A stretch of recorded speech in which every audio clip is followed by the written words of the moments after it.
Makofi mazuri. Amen. Karibu mtumishi wa Mungu, zungumza pamoja nasi. Pigia Bwana Yesu makofi mazuri.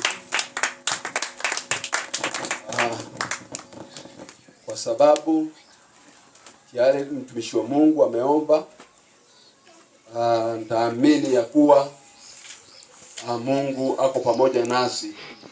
Nataka ni nene kidogo kupitia andiko ambaye tutasoma kutoka kwa Methali 16. Taanza 1 some hadi 3, alafu tutasoma Mambo ya Nyakati. Mambo ya Nyakati wa pili 7 mstari wa 14. Nimesema ni asante sababu ya wakati hii Mungu ametupa, na naamini ya kuwa Mungu hawezi kututuma mahali hapa bure. Ametutuma kwa sababu ya mtu mmoja, ama ametutuma kwa sababu ya eneo hili. Mungu akitaka kutembelea eneo fulani, Mungu hutumia wafanyikazi wake, watu wake ambaye ameteua, ametutuma. Kwa hivyo naamini ya kuwa kabla tutoke hapa, Mungu atakuwa amebariki mtu mmoja. Amen. Nitasoma mara moja, alafu itakuwa ni ya baraka. Tuanze na Methali 1 mstari wa 3 unasema. Nimesema 16 1 hadi 3. Alafu mwingine afungue, kwa sababu tuko na vipasa sauti mingi. Mwingine afungue Mambo ya Nyakati. Inasema hivi: mipango ya moyoni ya mwanadamu, mipango ya moyoni ni ya mwanadamu, bali jibu la ulimi hutoka kwa Bwana. Tarudia: mipango ya moyoni ni ya mwanadamu, bali jibu la ulimi hutoka kwa Bwana. Amen. Njia zote za mtu huonekana safi machoni pake mwenyewe, bali makusudi hupimwa na Bwana. Mkabidhi Bwana lolote ufanyalo, nayo mipango yako itafanikiwa. Twende kwa hiyo andiko nyingine. Mambo ya Nyakati ya pili 7 mstari wa 14. Soma hiyo ni mstari moja na itakuwa ya baraka. Mambo ya Nyakati wa pili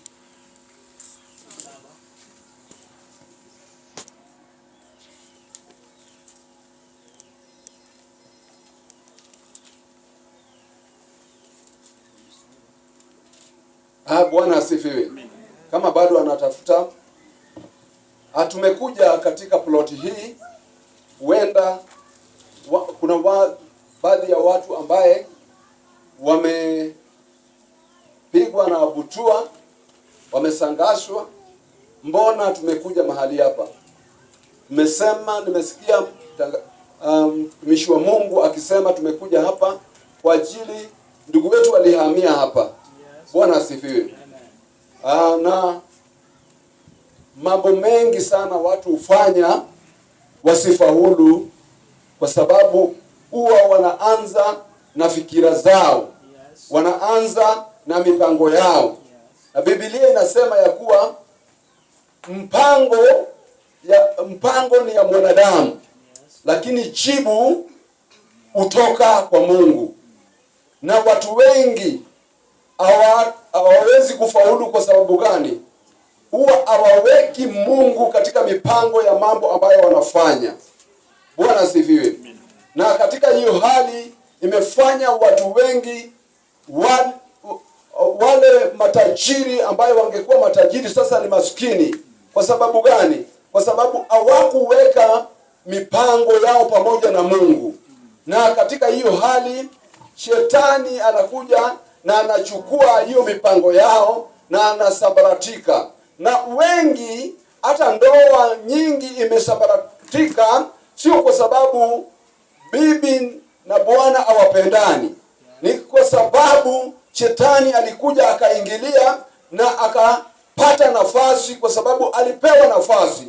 Shetani upewa nafasi, wapendwa. Yes. Haleluya. Nyumba nyingi ni nyumba ile ilipea shetani nafasi. Na nikwambie, kuna kitu ambaye shetani hawezi fanya. Bwana asifiwe. Kitu ambaye shetani hawezi fanya ni kuwacha nafasi ambayo umempea atumie. Maana amewekewa masharti ya kuwa wakati wowote atakayewacha nafasi kama hiyo, nafasi ya kukutesa, kama umempea, ni yeye ataenda kuteswa. Yes. Bwana asifiwe. Amen. Watu hawateseki kwa sababu mateso ni yao. Watu wengi wanateseka kwa sababu waliwachia shetani nafasi ya kuwatesa. Yes. Na shetani sasa anatumia hiyo nafasi vizuri sana. Yes. Haleluya. Amen. Anawatesa na magonjwa, anawatesa na vita ambaye haifai, vita ambaye huwezi kujua imetoka wapi, kwa sababu uliwacha nafasi. Kuna watu waliwacha nafasi mahali ya kazi. Wakati alianza kazi, hakujua ya kuwa Mungu anastahili kupewa nafasi ya kwanza. Yes. Yeye akapata pesa, akakuja, akaanza kazi, na hiyo kazi badala ya baraka, kazi imekuwa ya laana, na sasa inamtesa. Yeah. Ni sababu gani? Aliwacha nafasi akawachia ibilisi. Haleluya. Na ndio maana Biblia inasema ya kuwa mpango ya mwanadamu, mpango ni ya mwanadamu, mpango ya moyo ni ya mwanadamu. Lakini Mungu ndio ako na jawabu ya kila jambo. Ndio faulu mtu wa Mungu unahitaji Mungu. Yes. Haleluya. Na labda unajiuliza ya kuwa mbona tumekuja katika nafasi hii? Mbona tumekuja katika area hii? Tumekuja kubariki mtu mmoja. Haleluya. Na huenda mtu mmoja huyo ni wewe. Huenda unakaa hauna amani katika maisha yako. Huenda unafanya mambo na haifaulu. Haleluya. Siku ya leo nataka ukapate kujua ya kuwa kila kitu unenewa. Yes. Kila kitu ina masikio ya kusikia. Hata hadi ina masikio ya kusikia. Mradi tu uachie Mungu nafasi, kwa kila kitu iko na masikio. Hata ndizi hii iko na masikio. Siku moja ndizi ambayo tumekaa chini yake itatoa ushuhuda ya kuwa tulikuwa hapa. Haleluya. Maana inasikia, inatuona na inaweza kuongea. Yes. Haleluya.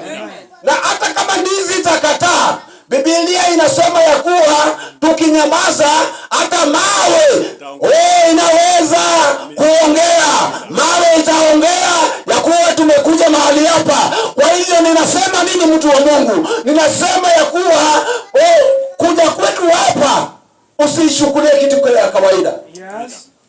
Tilia manani na ukapata kujua ya kuwa sababu gani Mungu ametuleta mahali hapa. Yes. Sijui kama hiyo Biblia ya pili imepatikana. Yes, Mambo ya Nyakati wa Pili. 7.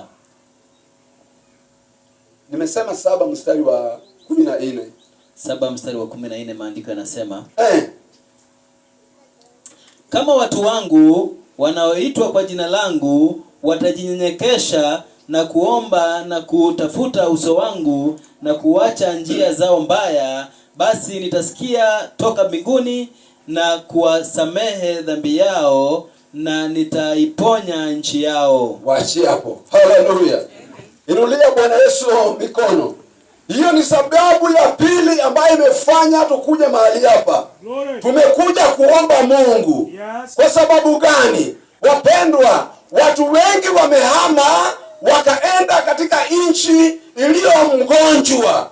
Watu wengi wamehama wakaenda katika nyumba. Sijasema, nataka munisikie vizuri, sijasema nyumba ya ndugu yetu ni mgonjwa, lakini nimesema watu wengi uhama wakaenda katika manyumba ambaye ilitiwa ugonjwa, kwa sababu mganga akikaa katika nyumba fulani, kitu ambaye atawacha katika hiyo nyumba ni mganga. Mchawi akikaa katika nyumba fulani, haleluya, hata sio kukaa, hata mchawi akijenga nyumba, bado hiyo nyumba itakuwa mgonjwa.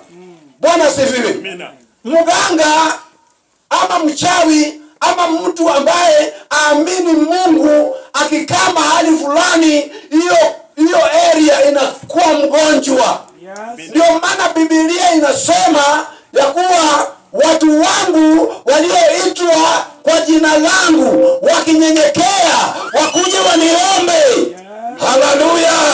Kitu ya kwanza, mimi Mungu nitasikia maombi yao. Kitu ya pili, nitaponya nchi yao. Kumbe hata nchi inaweza gonjeka. Bwana asifiwe. Hata nchi inaweza gonjeka. Na ukitaka kujua nchi ni mgonjwa, utaona watu wakilaumu kiongozi. Bwana asifiwe. Kwani kiongozi, tuseme kama huyu kiongozi wetu, yeye atakuwa Kisumu, atakuwa Nairobi, atakuwa Nakuru, atakuwa wapi? Bwana asifiwe. Nchi ikiwa mgonjwa, wapendwa, wacha nikuambie, hata mchague malaika. Kwani tumechagua wangapi katika Kenya hii? Huyu ni wa kwanza. Na mbona mambo bado naendelea tu ikiwa mbaya? Mbona vitu inaongezwa? Kwa sababu nchi ni mgonjwa. Nchi ikigonjeka, wapendwa, kuna dalili tatu ambayo utajua naye ya kuwa umeenda katika area mgonjwa. Jambo la kwanza, dalili ya kwanza ya kujua ya kuwa umeenda mahali na ni gonjwa, utaona watu wakigonjeka. Bwana asifiwe. Utaona watu wakigonjeka.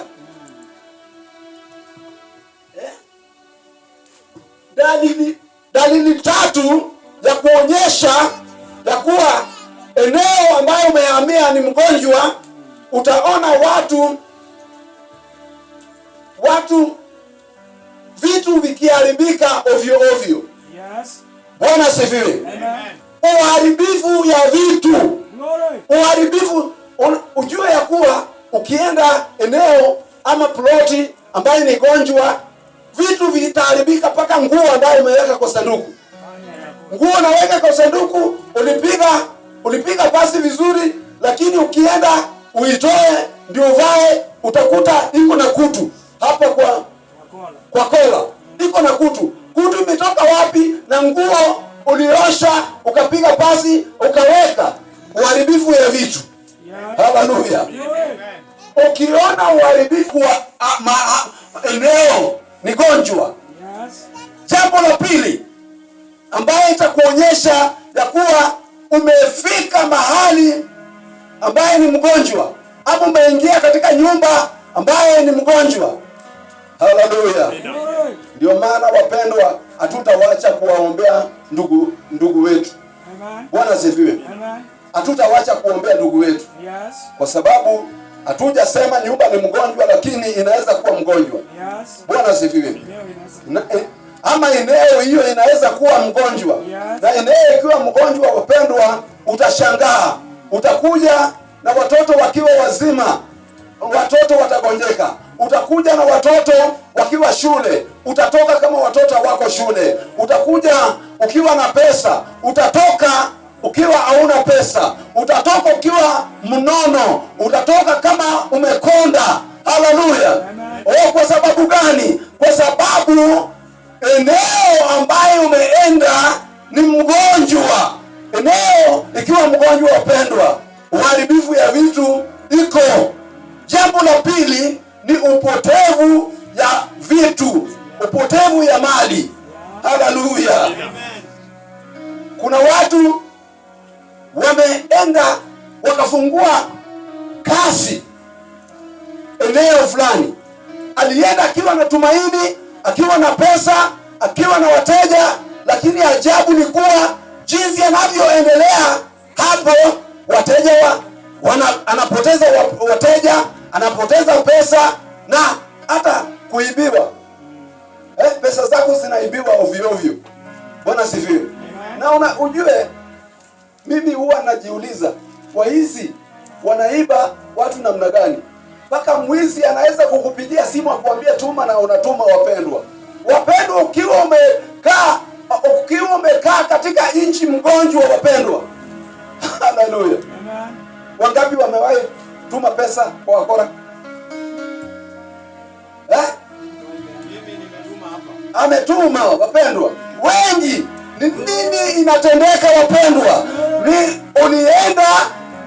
ulienda ukahamia mahali gonjwa, na mahali gonjwa itapoteza vitu zako zote. Haleluya. Kuna watu wamewahi enda mahali akiwa na watoto ametoka naye kama wamekufa wote. Kuna rafiki yangu ambaye sitaki kumtaja jina. Huyo rafiki yangu alihamia akaenda eneo fulani akiwa na watoto 3. Alipokaa mwezi moja, 1 month, watoto 2 alikuwa amezika. Baada ya siku 10 akazika mwingine. Baada ya siku 10 akazika mwingine. Wapendwa, alitoka huko akikimbia na mtoto mmoja. Wengine wameenda eneo fulani akiwa na mume ama mke. Alipoingia katika eneo, Bwana sifiwe, eneo amerudi kama nani? Kama Ruth. Ni Ruth ama nani? Ruth. Naomi. Ni Naomi. Bwana sifiwe. Naomi alienda katika nchi ya Moab. Alipoenda huko, alienda na watoto, akaenda na Bwana. Ajabu ni kuwa alirudi bila. Wapendwa, nchi kigonjeka. Wapendwa, watakatifu wanastahili kufanya nini? Watakatifu wanastahili kuja na kuomba Mungu, na Mungu ana uwezo wa kuponya hiyo nchi. Haleluya. Na hata sasa tutanenea eneo hii kwa sababu Mungu ametuleta katika eneo hii. Haleluya. Kama kuna ugonjwa yoyote tutainenea na Mungu ataponya hii nchi. Siku ya leo sijui ni eneo hii kuna ugonjwa gani, lakini ninachokijua ya kuwa tumebeba Mungu ambaye ni mponyi. Huyo Bwana ana uponyi mkononi mwake na ana mali mkononi mwingine. Kwa hivyo akiponya nchi ataleta mali. Dalili ya 3. Haleluya. Dalili ya 3 ni ukosefu wa amani. Ukosefu wa amani. Kuna watu waliooana wakiwa na amani, lakini sasa wamefika mahali hakuna amani. Amani imeenda wapi? Walienda katika nchi ambaye ni gonjwa. Haleluya. Nchi ambaye ni mgonjwa, nchi hiyo itakunyang'anya amani. Wapendwa, watu wengi sasa ni wale wanaishi bila amani, hawana amani kabisa. Waliingia katika nchi mgonjwa bila kujua, wakaishi huko, na sasa wanasumbuka. Kwa sababu gani? Hakuna amani. Na yule anatokae ama yule aingiae, Biblia inasema ya kuwa ukienda katika nchi ambaye ni mgonjwa, yule mtu anaingia na yule mtu anatoka, atakuwa na amani. Na siku ya leo ninaomba Mungu ya kuwa vile tumekuja hapa, amesema ya kuwa mahali popote tutakapoikanyaga, hapo amani itakuwa, na tunaamuru amani ikuje katika eneo hii. Kwa sababu gani? Mteule wa Mungu amekuja mahali hapa, na sisi tumekuja kumuomba Bwana ya kuwa ikiwezekana Bwana alete amani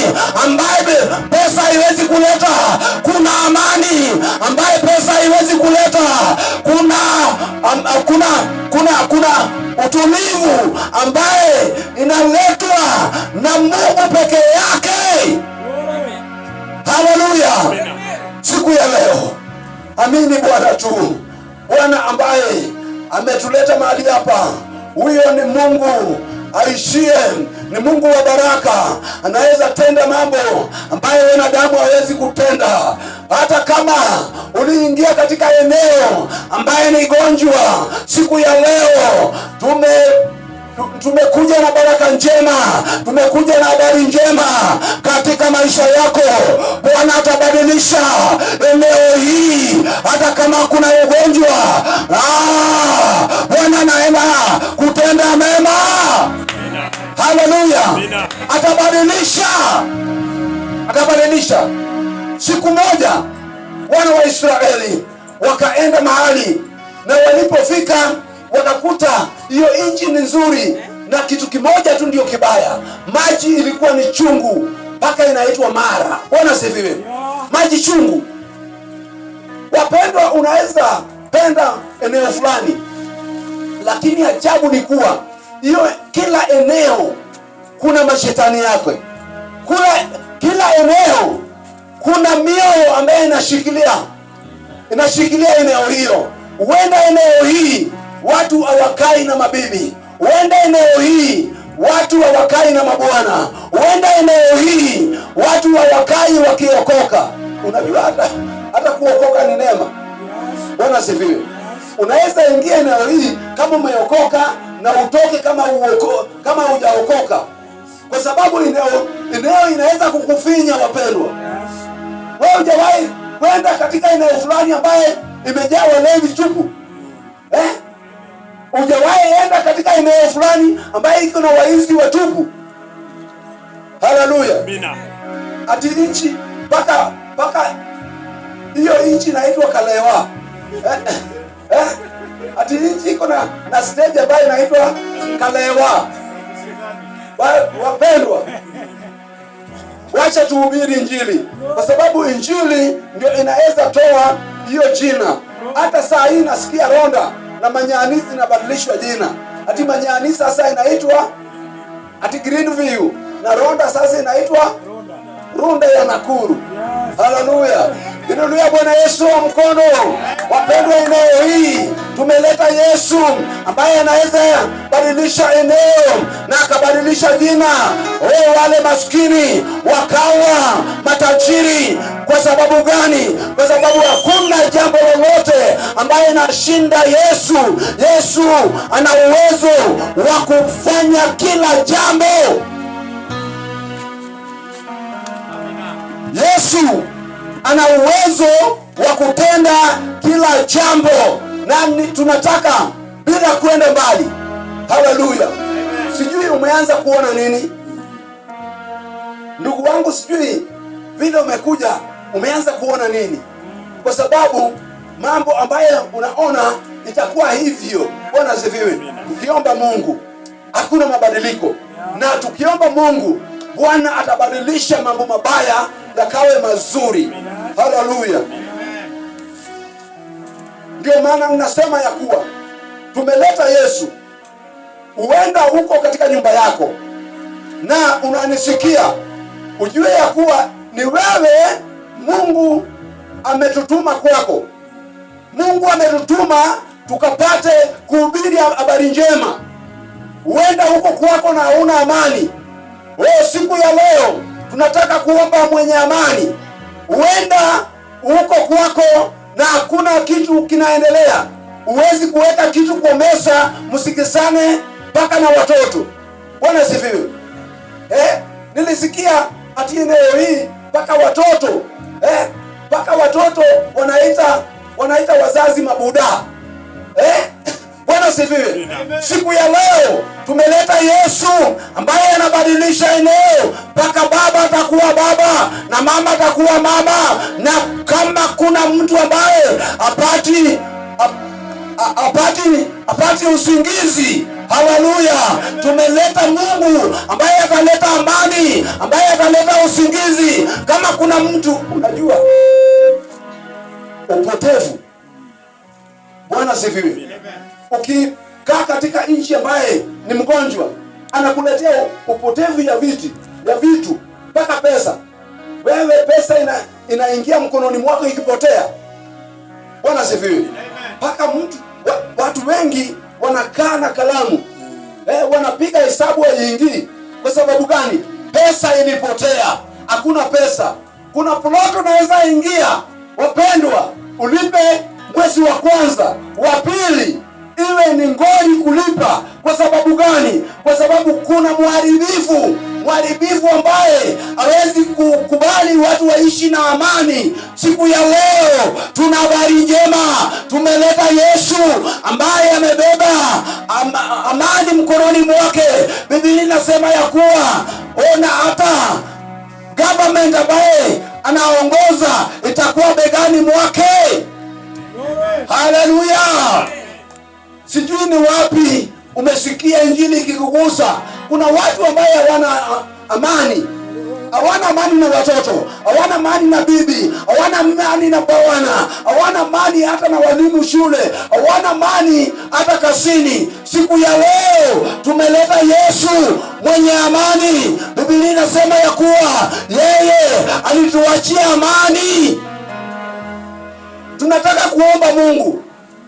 Sijui wewe umesikia area gani ambayo imekugusa siku ya leo. Hata hatuja kuja kwa sababu ya ndugu yetu na dada yetu peke yake. Tumekuja kwa ajili yako. Hata wewe ambaye umetoka mahali pengine, labda umetoka na usikizani majirani wote shetani alikupiganisha nao. Bwana asifiwe. Na Yesu ambaye tunamnenea, Yesu huyo alifanya Pilato na Herode wakasikizana. Bwana asifiwe. Biblia inasema ya kuwa Herode na Pilato walikuwa na maadui, na wakati Yesu aliingia katika maisha yao, wakaweka mkutano pamoja na wakashirikiana. Pokea baraka katika jina la Yesu. Pokea baraka ya amani. Pokea baraka ya amani. Pokea baraka ya utulivu. Pokea baraka ya uzima katika jina la Yesu. Siku ya leo ninasikia neema ya Bwana ikiwa pamoja nasi, na tunataka kuomba Mungu kwa mtu ambaye kwake hata chakula, kupata chakula ni miujiza. Kwa sababu gani? Shetani aliapa ya kuwa yeye hawezi kukula siku 7 kwa wiki. Anakula leo, kesho hakuna chakula. Ilipotea. Kwa sababu gani? Shetani ameapa akasema ya kuwa hawezi kupata chakula.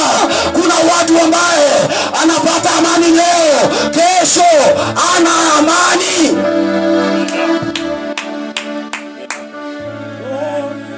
Kuna mtu ambaye hawezi kufurahia nyumba yake 7 days a week. Hawezi sikizana. Kuna mtu ambaye hawezi kukaa na pesa, hata akipata mshahara hawezi kupata pesa.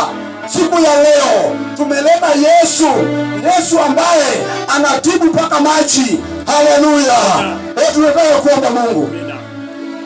Hebu simama mahali popote huko. Simama. Huyo Mungu anaweza kutenda mambo ambayo wanadamu hawawezi, mambo ambayo yanashinda wanadamu. Huyo Mungu anaweza kufanya. Haleluya. Huyo Mungu anaweza. Sijui ni wapi ambaye shetani aliiba katika maisha yako. Sijui ni wapi, maana Biblia inasema katika Methali 14 mstari wa 10 ya kuwa kila mwanadamu anajua kilicho chungu kwa maisha yake. Kuna watu walioishi kwa maisha chungu, wapendwa. Maisha pande zote inakuwa chungu, lakini ni habari njema katika maisha yako. Siku ya leo Bwana anaenda kuleta mabadiliko. Hata kama ni pesa hakuna, Bwana anaenda kuleta pesa. Hata kama ni amani hakuna, Bwana anaenda kuleta amani. Hata kama ni furaha hakuna, Bwana ataleta furaha, maana yeye anajua maisha yako. Bwana anajua maisha yako. Nena na Bwana. Inua mikono yako ukapate kunena na Bwana.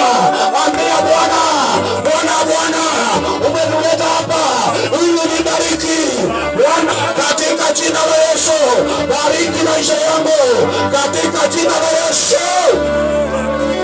Nena na Bwana tu, ongea na Bwana, ambia Bwana, Bwana, tumekuja mbele zako, atusaidie, utusamehe, maana alisema ya kuwa atatusamea dhambi na atatutibu, ataponya magonjwa yetu. Yes, nena mbele za Bwana, nena na Bwana. Yes,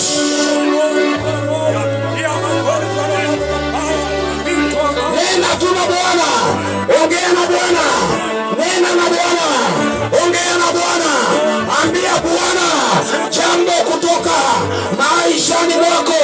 Mwambie Bwana ya kuwa Bwana, tumekuja, tunataka tukuone katika njia yetu, tunataka tukuone.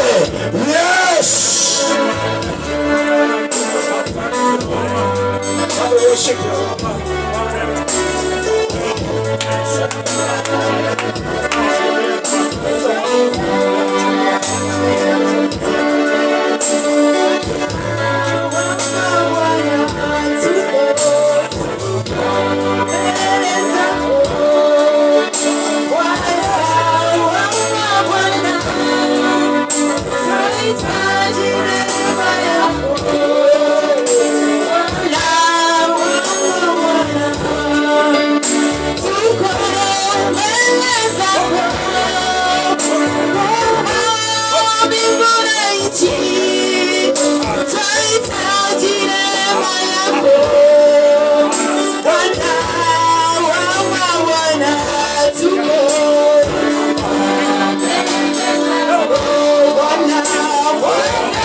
jina la Yesu tunakuja mbele zako jioni ya leo, Bwana wa rehema. Wewe ndio Mungu mwaminifu, Mungu asiyeshindwa, Mungu ambaye hakuna chochote ambaye ni siri kwake. Baba, unajua eneo hii, unajua Bwana mpaka mambo ya siri ya boma hii. Mfalme wa ajabu, tunaweka nyumba namba 1 mkononi mwako, tunaweka nyumba namba 2 mkononi mwako, tunaweka nyumba namba 3 mkononi mwako, tunaweka mpaka nyumba ya mwisho mkononi mwako Bwana. Tunaweka eneo hii mkononi mwako Bwana, tunaweka chochote ambaye inaishi nafasi hapa mkononi mwako, mfalme wa ajabu, ukapate kutuongoza Bwana. Ongeza eneo hili Bwana, katika jina la Yesu. Tunakataa kila mioyo ya uharibifu ambaye huenda imejificha katika eneo hili, katika jina la Yesu. Tunakataa kila mioyo isiyo ya utulivu katika eneo hili. Tunakataa kila mioyo ya kisirisiri ambaye inatesa watu katika eneo hili, na tunasema ya kuwa kuanzia siku ya leo kunyamazishwa katika damu ya Yesu Kristo, katika jina la Yesu. Bwana, asante, maana umesema ya kuwa mahali popote tutakapokanyaga Bwana, wewe utatupea. Asante, maana umetupea eneo hii. Tunaweka watu wote Bwana walio katika ploti hii mkononi mwako Bwana. Tunaweka wamama, tunaweka wazee, tunaweka hata watoto mkononi mwako Bwana. Wale hawajaokoka Bwana, tunateka mioyo yao sasa katika jina la Yesu, wakapate wokovu katika jina la Yesu, katika jina la Yesu. Tunaponya watoto, tunaponya wazee na tunaponya wamama. Asante Bwana wa rehema, Mungu mwenye nguvu. Bwana mfalme wa ajabu, tembea pamoja nasi Bwana katika eneo hili Bwana wa rehema. Tunaweka mpaka nje ya mpaka Bwana.